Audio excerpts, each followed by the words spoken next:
بسم الله الرحمن الرحيم سبح اسم ربك الأعلى الذي خلق فسوى والذي قدر فهدى والذي أخرج المرعى فجعله غثاء أحوى سنقرئك فلا تنسى إلا ما شاء الله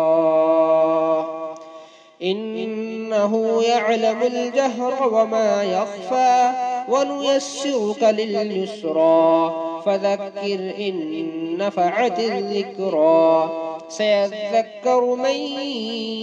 يخشى ويتجنبها الأشقى الذي يصلى النار الكبرى ثم لا يموت فيها ولا يحيا قد أفلح من تزكى وذكر اسم ربه فصلى بل تؤثرون الحياة الدنيا والآخرة خير وأبقى إن هذا لفي الصحف الأولى صحف إبراهيم وموسى.